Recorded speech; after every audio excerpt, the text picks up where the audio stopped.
Olá, meus amigos e amigas que nos acompanham em nosso canal do YouTube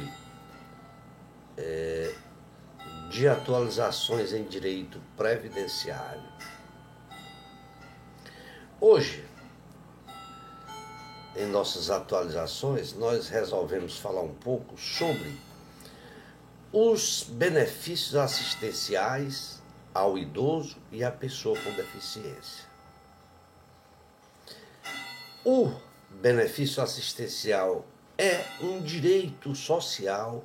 que vem previsto na Constituição Federal e que garante o amparo aos desamparados. Como direito social, esse benefício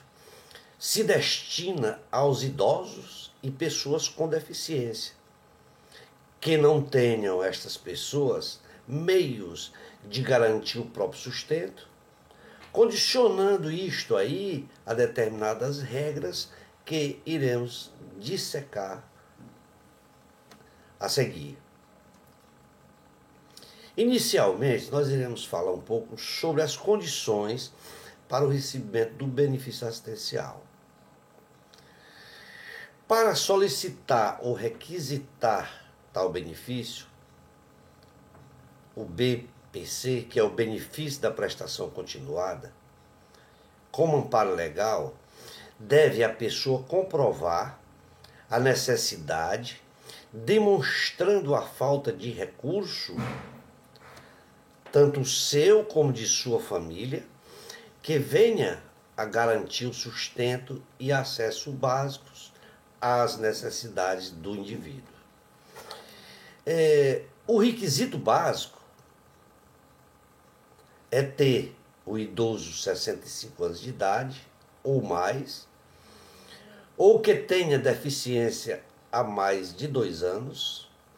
comprovando que não possui meios de prover o sustento e nem de sua família, o seu sustento e de sua família. Também que a renda básica familiar não seja superior a 1/4 do salário mínimo e não receber qualquer outro benefício previdenciário e ou assistencial, salvo em algumas exceções. Também deve possuir, está inscrito, aliás, no cadastro único, aquele CAD único, e possuir o cadastro de pessoa física, o CPF. O benefício de amparo essencial, ele tem alguns critérios e condições. As condições para o recebimento do benefício estão baseadas em regulamentação oficiais que balizam e que definem as condições de deficiência, de miserabilidade, da necessidade do indivíduo. Os critérios da condição de deficiência, ele se baseia na redação do artigo 2º do Estatuto da Pessoa com Deficiência e do parágrafo 2º da Lei Orgânica da Assistência Social, onde ali dispõe que deverá preencher ou que preencherá o requisito de deficiência quando ficar comprovado que considera-se pessoa com deficiência aquela que tem impedimento de longo prazo de natureza física, mental, intelectual ou sensorial, o qual, em interação com uma ou mais barreiras, pode obstruir sua participação plena e efetiva na sociedade, em igualdade de condições com as demais pessoas. Portanto, em comprovando que a pessoa sofre de deficiência, seja ela de natureza física, mental, intelectual ou sensorial, que o impeça de realizar tarefas ou de participar da sociedade, ou mesmo de que não consiga participar plenamente e efetivamente na sociedade em igualdade de condições com as demais pessoas pelo prazo de 2 anos ou mais. Tal benefício vem regulamentado no decreto 6.214 de 2017, o qual este regulamento ele trata o benefício assistencial discorrendo que a pessoa deve passar por uma perícia médica e social e também está de acordo com a classificação internacional de funcionalidade, incapacidade e saúde, a famosa CIF. Convém observarmos que, no caso de a pessoa com deficiência não preencher os requisitos de impedimento de longo prazo, que é o de 2 anos, ainda assim pode ser concedido o benefício se ficar comprovado que há uma possibilidade de extensão de longo prazo, conforme está disposto no artigo 16, parágrafo 6º do regulamento do LOAS, e também de acordo com a súmula 29 do TNU, a Turma Nacional de Unificação, que segue os efeitos do artigo 20, parágrafo 2º da Lei 8.742 de 93, no qual ela trata da incapacidade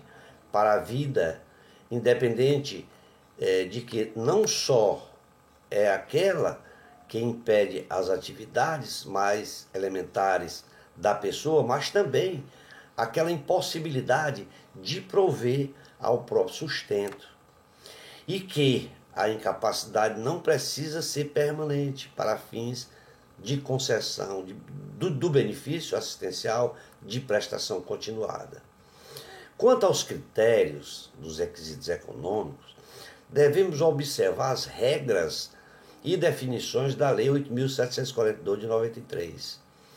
assim como o entendimento dos superiores tribunais de justiça, em que para o benefício LOAS, digo assim sendo, de acordo com essas determinações dos superiores, para o benefício LOAS, a composição do grupo familiar,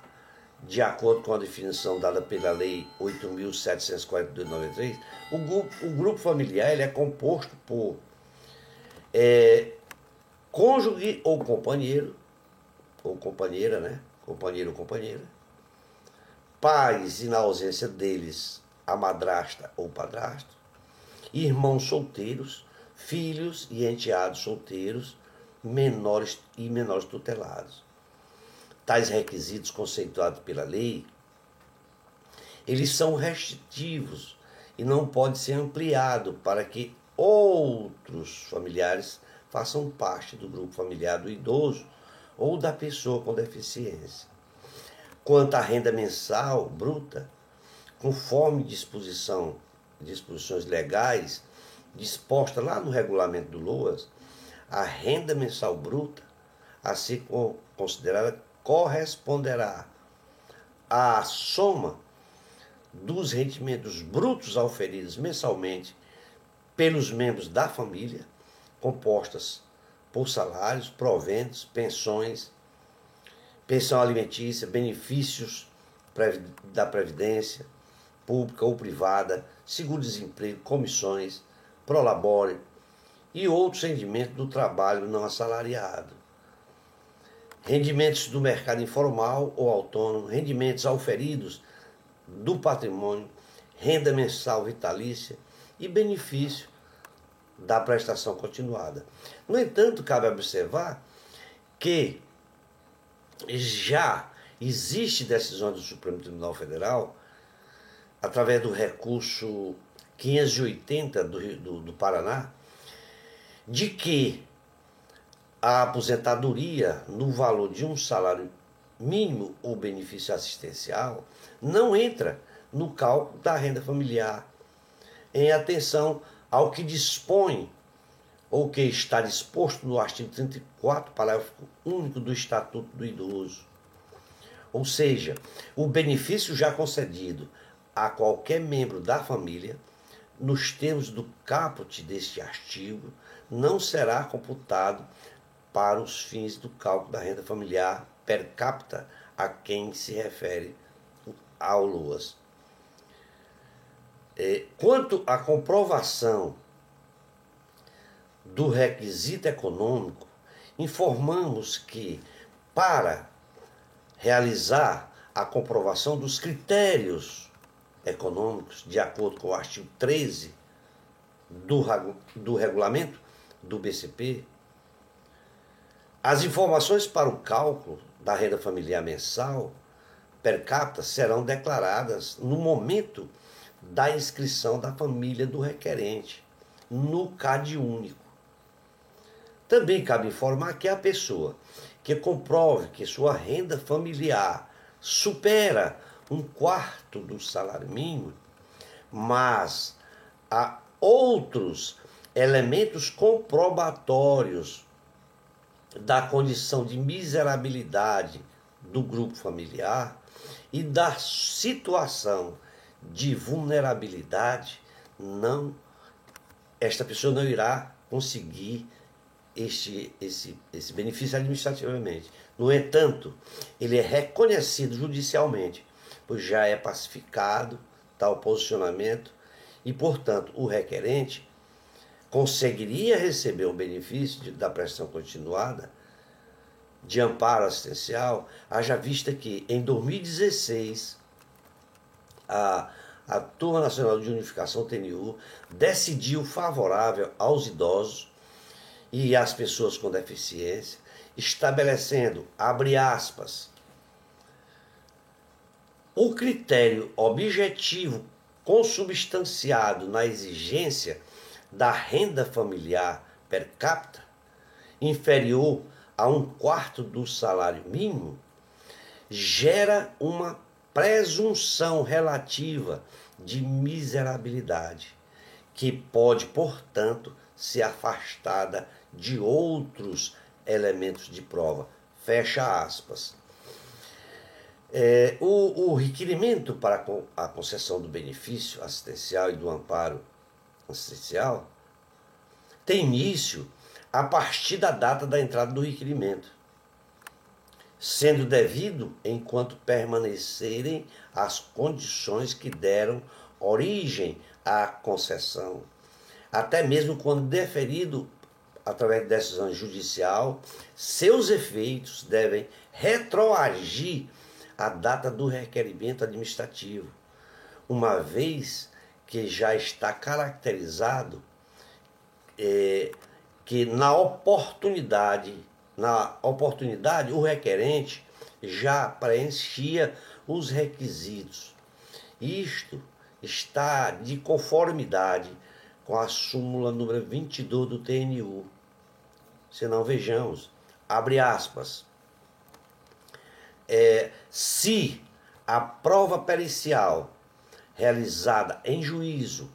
dá conta de que a incapacidade já existia na data do requerimento administrativo, esta é o termo inicial do benefício assistencial, fecha aspas. Portanto, quando você realizar requerimento administrativo do benefício assistencial e não conseguir obter a concessão administrativamente do INSS, saiba que seu direito está garantido desde a data do protocolo do requerimento. Para finalizar, informamos que o acesso ao benefício de prestação continuada, de amparo assistencial, passa por questões e fatos jurídicos e que exige muito cuidado e atenção para que possa garantir esta concessão e este benefício ao indivíduo. Vamos ficar por aqui. Esperamos ter contribuído de alguma forma com todos vocês.